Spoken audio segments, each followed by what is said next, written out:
স্বাধীনতা দিবস পালন করা যাবে কি না? জি, স্বাধীনতা দিবস পালন করা আপনার জায়েজ, তবে বন্দে মাতারাম এটা বলা এবং আপনার জনগণ মন অধিনায়ক জয় হে ভারত ভাগ্য বিধাতা, এটা মুসলিমদের জন্য বলা শরীয়তের দৃষ্টিতে নিষেধ। তবে স্বাধীনতা দিবস পালন করা জায়েজ, কারণ এটা আমাদের গর্বের দিন। এই দিন আমরা স্বৈরাচারী ইংরেজদের অপশাসন থেকে ভারতের মাটিকে মুক্ত করেছি।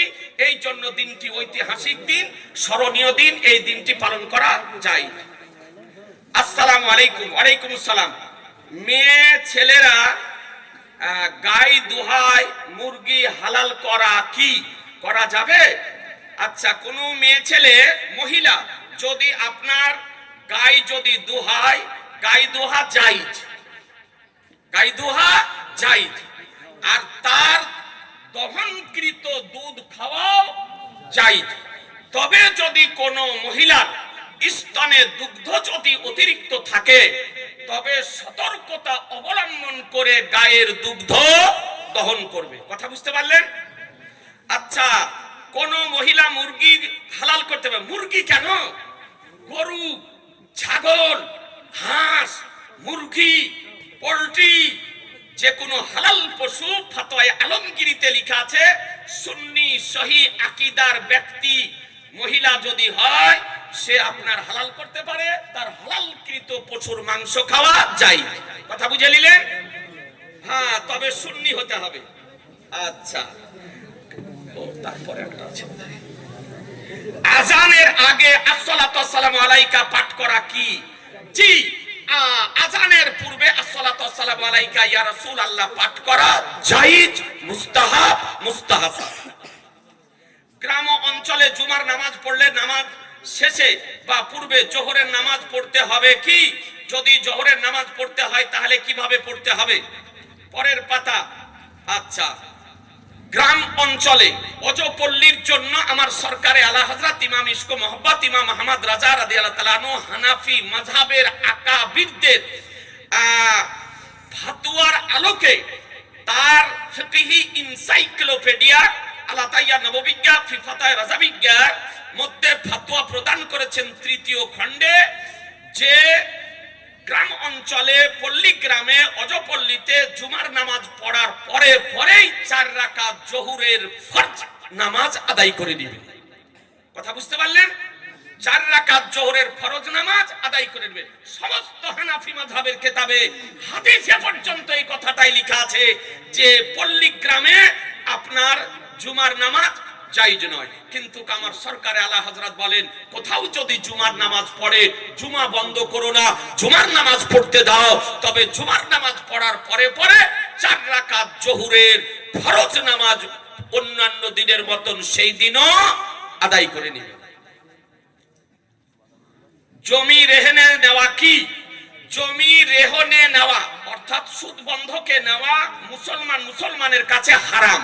সুদ মুসলমানের কাছে টাকা দিচ্ছে মুসলমান, জমি দিচ্ছে মুসলমান, যে 50,000 টাকা দিলাম, 2 বিঘা তোমার জমি, তোমার জমি আমি খাবো, যেদিন টাকা আমাকে ফিরিয়ে দিবে সেদিন আমি জমি ছেড়ে দিব।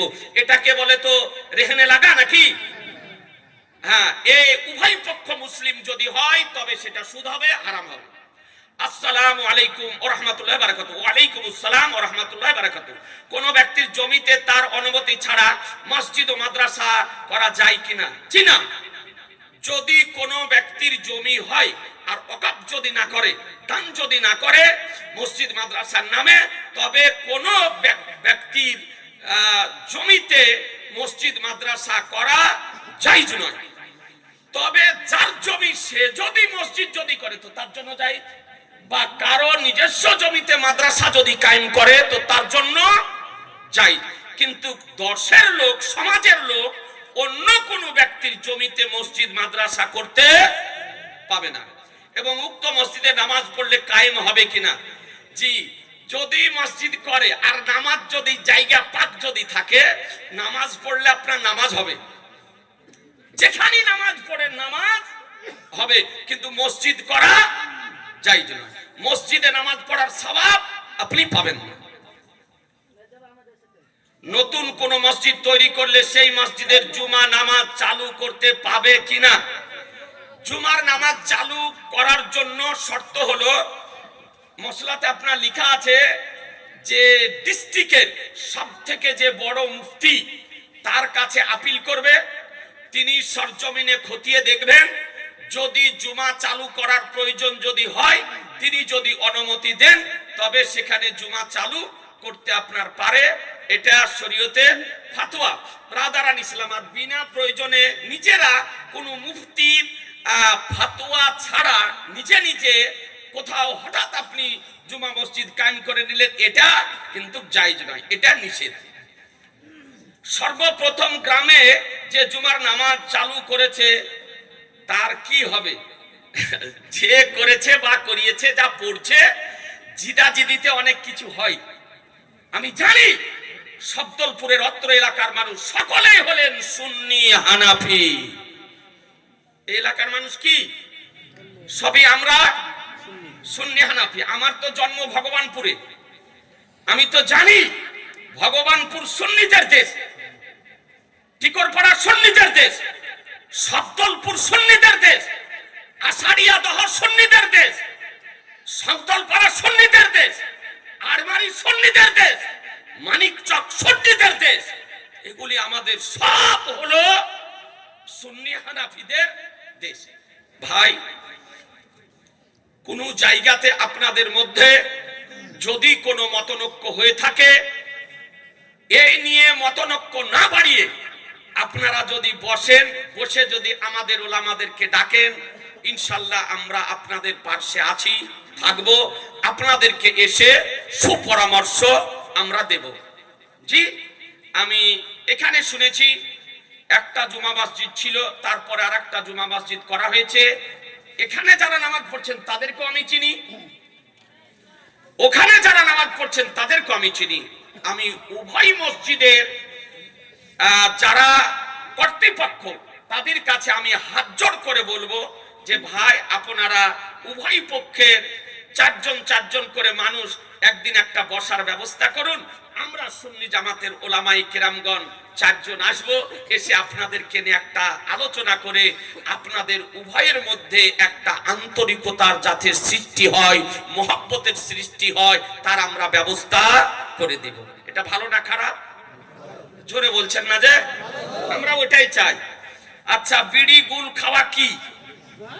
আপনি মশলা পালেন না, এটাই খুঁজা পেয়েছেন। শুনেন, বিড়ি গুল কেউ খায় না। গুল হলো মাজন, এটা মাজন দাঁত পরিষ্কার করা। আর বিড়ি পান করে, ও খাওয়ার জিনিস নয়, এমনি গ্রাম্য ভাষায় বলে খাওয়া। তো এগুলি স্বাস্থ্যের, যদি শরীয়তে মুবাহ, কিন্তু স্বাস্থ্যের জন্য ক্ষতিকারক, অতিরিক্ত স্বাস্থ্যের জন্য ক্ষতিকারক। বিড়ি, সিগারেট, জর্দা, তাম্বাকু, খৈনি, গুটকা, এগুলি সব শরীরের জন্য অতিরিক্ত ক্ষতিকারক। আপনাদেরকে বলবো যে শরীয়তে খেলে পাপ হবে না, কিন্তু না খেলে আপনার শরীর সুস্থ থাকবে।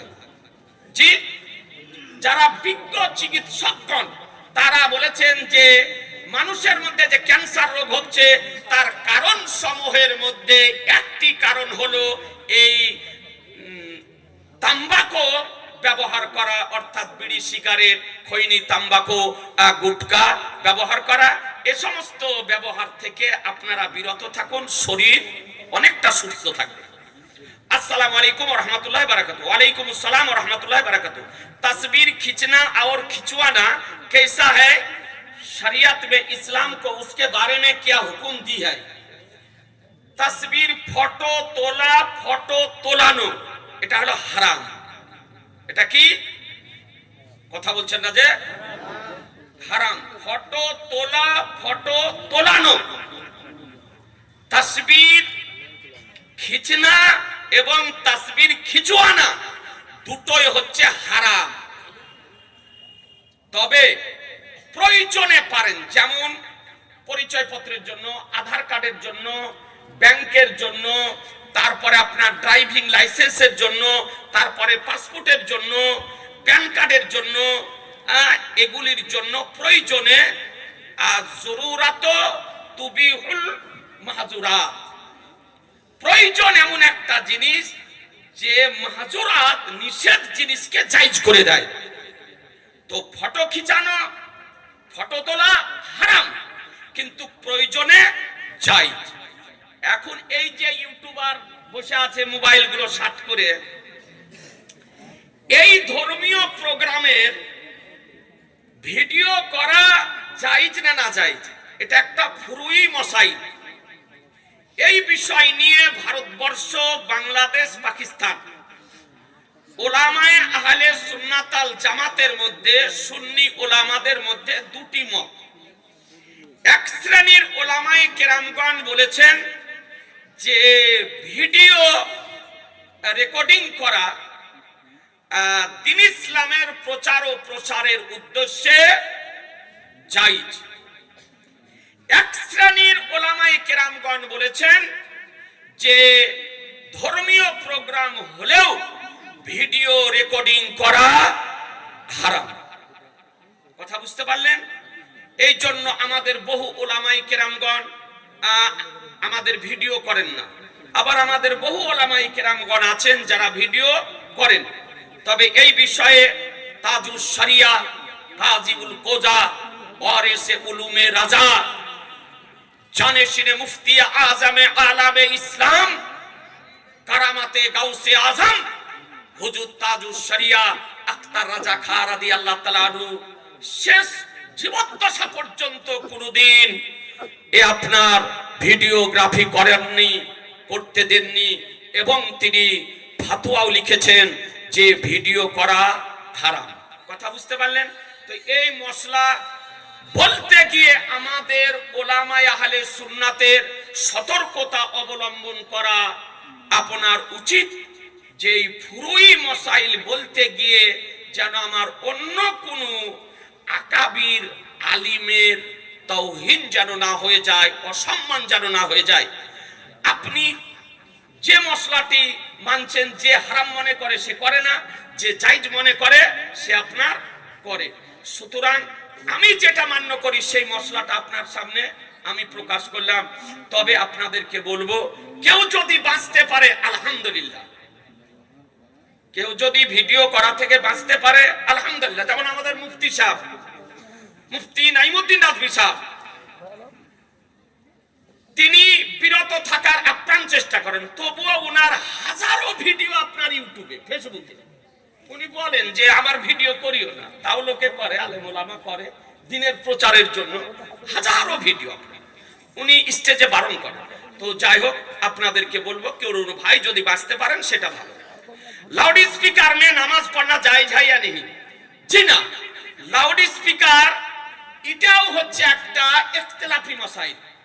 লাউড স্পিকারে নামাজ পড়া জায়েজ না না জায়েজ, এই বিষয়ে ভারতবর্ষের সুন্নি ওলামায়ে কেরামদের মধ্যে এক শ্রেণীর ওলামায়ে কেরামগণ বলেছেন শর্ত সাপেক্ষে লাউড স্পিকারে নামাজ পড়া জায়েজ। যেমন বিরাট জামাত হতে হবে, লাউড স্পিকারকে নামাজ শুরু করার পূর্বে চেক করে নিতে হবে, এবং পিছনে মুকাব্বির রাখতে হবে। এই শর্তে লাউড স্পিকারে নামাজ পড়া যায়। এক শ্রেণীর ওলামায়ে কেরামগণ বলেছেন। বেরেলী শরীফের ফতোয়া হলো, তাজুস শরিয়ার ফতোয়া হলো, মুহাদ্দিসে কাবীরের ফতোয়া হলো যে লাউড স্পিকারে নামাজ পড়া জায়েজ নয়, জায়েজ নয়, জায়েজ নয়। ঈদ বকরা ঈদের হোক, জুমার নামাজ হোক, পাঁচ ওয়াক্তের নামাজ হোক, যে কোনো নামাজ হোক, লাউড স্পিকারে পড়া জায়েজ নয়। লাউড স্পিকারে নামাজ পড়লে মুফসিদাতে সালাত অর্থাৎ নামাজ ভঙ্গ হয়ে যাবে।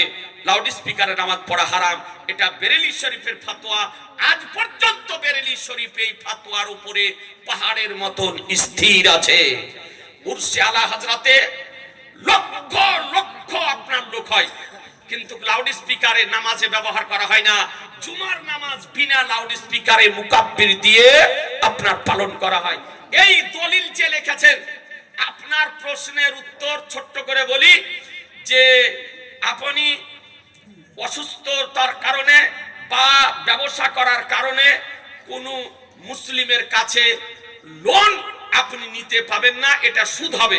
তবে আপনার কোনো মেয়ের বিয়ে দেওয়ার জন্য বা কোনো অসুখ দেখানোর জন্য বা কোনো ব্যবসা করার জন্য, তাতে যদি আপনার উপকার হয়, ব্যাংক থেকে আপনি লোন নেবেন, পোস্ট অফিস থেকে লোন নেবেন, সেটা আপনার জন্য জায়েজ হবে।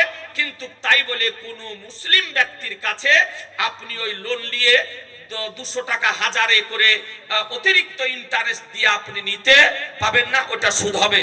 সেটা ব্যবসা করার জন্য হোক, অসুখ দেখানোর জন্য হোক, চিকিৎসা করানোর জন্য হোক, আর বিজনেস করার জন্য হোক, এই জিনিসগুলির জন্য প্রয়োজন হলে ব্যাংক থেকে লোন আপনি নেবেন, সেটা আপনার জন্য জায়েজ হবে।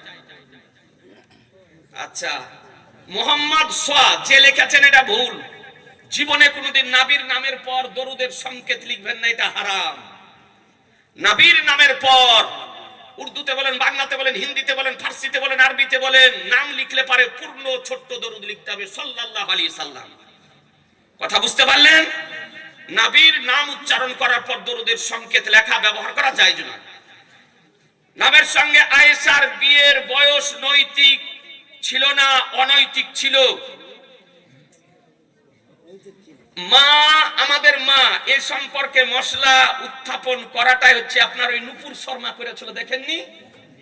নূপুর শর্মা একজন বেশ্যা পতিতা মহিলা। এ বেরাদার ইসলাম, মায়েশা সিদ্দিকা রাদিয়াল্লাহু তাআলা আনহা ইসলামের নীতি নৈতিকতা মান্য করেই বিবাহ সুসম্পন্ন হয়েছিল মহান রব্বুল আলামিনের হুকুমে মুসলমান।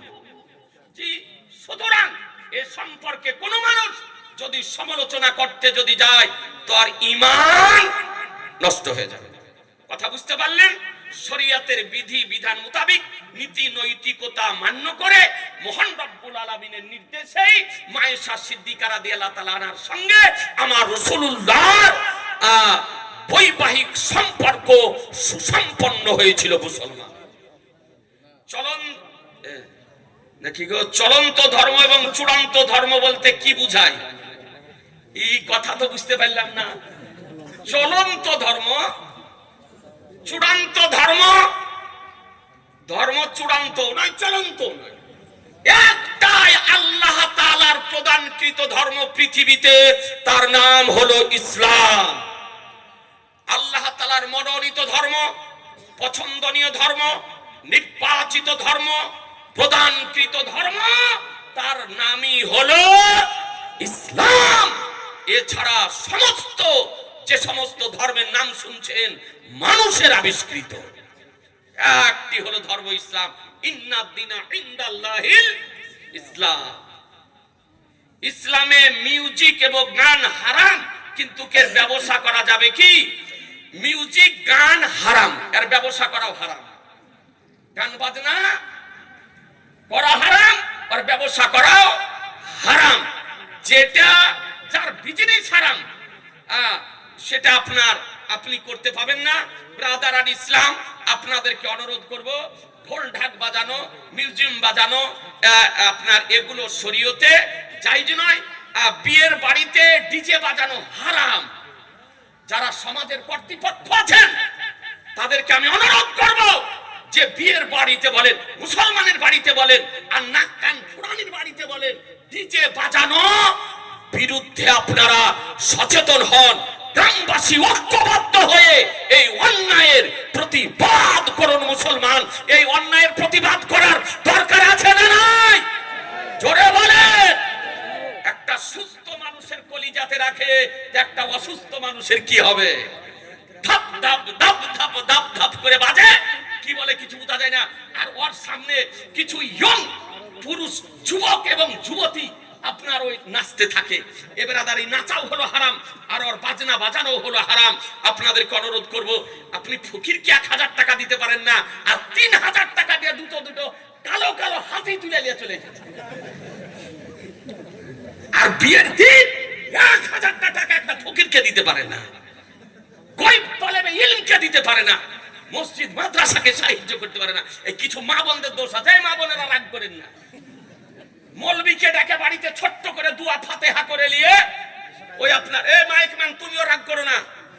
হ্যাঁ, এই আপনার হাতি নিয়ে আপনার ধারা বলছে মৌলভী সাহেব বিয়ের দিন একটু শর্টকাটই সারেন। যারা ইমাম আছে তারা ভালো করে জানেন। দিয়ে আপনার মিলাদ দোয়া হয়ে গেল, তারপরে এবার হাতি সারাদিন সারা রাত বাজছে। কেন? তো বলছে মুফতি সাহেব কি করবো, পোতাকে বুঝিয়ে পারলাম না। পাকা দেখা মিথ্যা কথা। জি, তারপরে বলছে নাতিকে বুঝিয়ে পারলাম না। যে দেখেন নাতি তেলিয়ে চলে এসেছে। আবার কোন মহিলা বলছে মুফতি সাহেব কি করব, জামাইকে বুঝিয়ে পারলাম না। এসব টাল বাহানা বাদ দেন। যে জামাই হারাম কাজ করায়, যে পোতা হারাম কাজ করায়, যে নাতি হারাম কাজ করায়, এই রকম নাতি, এই রকম পোতা, এই রকম জামাইকে বয়কট করুন মুসলমান। যদি ও হালাল হারাম যদি না বুঝে, হ্যাঁ, তো এই মায়েরা বাহানা দিচ্ছে। পুরুষেরা অত কিছু বলে না। সব ডিজে বাজার দেখছি নায়ক হচ্ছে মহিলারা। আপনার প্রায় জায়গাতে দেখছি এই মহিলারাই হচ্ছে এর নায়ক। আপনার বাড়িতে নিয়ে সেই বড় বড় হাতিকে নাচাচ্ছে। আপনাদেরকে অনুরোধ করব, কোন বাড়িতে যেন ডিজে নামাজে বলুন ইনশাআল্লাহ। এই জোরে বলেন ইনশাআল্লাহ। এই বেরাদার আর ইসলাম। তারপরে আসসালামু আলাইকুম। ওয়ালাইকুম আসসালাম। যে ব্যক্তি একা নামাজ পড়লে দোয়া করে না, আর ওই ব্যক্তি ইমামতি করলে দোয়া করে, তাহলে উক্ত ব্যক্তির পিছনে নামাজ পড়া কি যাবে না? যাবে না। যদি সুন্নি সহি আকীদার ব্যক্তি যদি হয় তবে তার পিছনে নামাজ পড়া যাবে। মসলাক আলা হযরত মান্যকারী হলে নামাজ পড়া যাবে, তাতে কোনো অসুবিধা নাই। আর যদি ওয়াহাবিয়াতের ভাইরাসের মধ্যে যদি ঢুকে গিয়ে থাকে তবে তার পিছনে নামাজ পড়া যাবে না। আচ্ছা, কবর স্থান পরিষ্কার করার জন্য এবং কি লিখেছে গো, মহাসিনের নাগল মেশিনের নাগল ব্যবহার করা যাবে কি না? জঙ্গল পরিষ্কার করার জন্য ট্রাক্টর মেশিন আপনার কবরের উপরে নামানো যাবে না। মানুষ দিয়ে খুব সতর্কতার সঙ্গে যে আবর্জনা জঙ্গলগুলি পরিষ্কার করার দরকার, আপনি সতর্কতা অবলম্বন করে মানুষ দিয়ে করাবেন, যেন কবরের উপরে পা না পড়ে। আল্লাহর নবী বলেছেন জীবিত ব্যক্তি যাতে কষ্ট পায়, মৃত ব্যক্তিও তাতে কষ্ট পায়। সুতরাং কবরের উপরে ছাগল চড়া চলবে না, গরু চড়া চলবে না, পেশাব পায়খানা করা যাবে না, বাড়ি ঘর করা যাবে না, মসজিদ মাদ্রাসা করা যাবে না। আপনার তারপরে কবরস্থানকে মিসমার করা যাবে না। কবরের উপরে গাছ লাগানো যাবে না। কবরের উপরে জিসিপিও চালানো যাবে না। কবরের উপর দিয়ে রাস্তা বের করা যাবে না। কথা বুঝতে পারলেন? তবে কোন মসজিদ করতে গিয়ে দু একটা যদি কবর পড়ে যায় তবে শরীয়তের বিধান আলাদা, যে তার চতুর্দিক দিয়ে প্রাচীর ঘেরে উপরে একটা ঢালাই করে দিয়ে মসজিদের মেঝে থেকে 4 আঙ্গুল আপনার উঁচু করে নিশানি কায়েম রেখে দিয়ে আপনার করতে পারে। তাছাড়া আপনার মসজিদ কবর বিরান করা আপনার যাবে না। যাই হোক ব্রাদারান ইসলাম, অনেক টাইম হয়তো হয়ে গেল। মুফতি সাহেব বসে আছেন, আপনারা বসে আছেন। 500 টাকা পিয়ারুল দিয়েছে বাপের নামে। ব্রাদারান ইসলাম, বুঝতে তার মানে পাচ্ছি এই সম্মেলনটা ভালো করেছে না খারাপ? ভালো। সাহায্য করার দরকার আছে না নাই? 5-10 টাকা কেউ যদি পারেন এখানে দিয়ে যায়। কালেকশন নয়, একটু ওলামাদেরকে সাহায্য করা। 2-5 টাকা 10 টাকা যদি পারেন দিয়ে যাবেন। এ বেরাদার, ক টাকা কালেকশন হয়েছিল, ক টাকা ব্যয় হয়েছে, সব হিসাব শুনিয়ে দেওয়া হলো। জি, আগামী তো আবার শুনিয়ে দেওয়া হবে। তো যাওয়ার সময় 2-5 টাকা 10 টাকা 20 টাকা কারো পকেটে থাকলে পারলে স্টেজে দিয়ে আপনি চলে যাবেন। আর ভাই, হ্যাঁ গো, এই বইটা আপনার মনে ধরলো না? মানুষ তো মোবাইল নিয়ে ব্যস্ত, খুব মোবাইল নিয়ে ব্যস্ত। আমি ওলামাদেরকে বলবো যে বইটা যদি পড়ো তো 12 মাস হজ করা হবে। জি, সুন্নি জগৎ পত্রিকাতে 22 বছর ধরে যা লেখা হয়েছে তা সমস্ত এই কিতাবে আপনার একত্রিত করা হয়েছে। আপনাদেরকে বলবো একখানা নিয়ে গিয়ে যদি পড়েন আপনার ঈমান হেফাজতে থাকবে, আকীদা হেফাজতে থাকবে, আপনার ঈমানকে সুরক্ষিত রাখবে। মাত্র 150 টাকা দাম। আমি যে সমস্ত ভাইরা মায়েরা বোনেরা আপনি বাংলা পড়তে জানেন, এ বইখানে নিয়ে যাবেন। এ নবী নূরের তৈরি না মাটির তৈরি? নবী গায়েব জানেন কিনা, নবী হাজির নাজির কিনা, নবী বেমেসাল কিনা, নবীর ছায়া পড়তো কি পড়তো না, নবীর শরীরের ঘাম মোবারকের খুশবু কেমন ছিল, এ বেরাদারান ইসলাম, নবীর মিরাজ শরীফ কতবার হয়েছিল, কিভাবে হয়েছিল, সব বিষয় বইটির মধ্যে পাবেন মাত্র 150 টাকা। এখান থেকে আমার আলোচনার সমাপ্তি ঘোষণা করছি।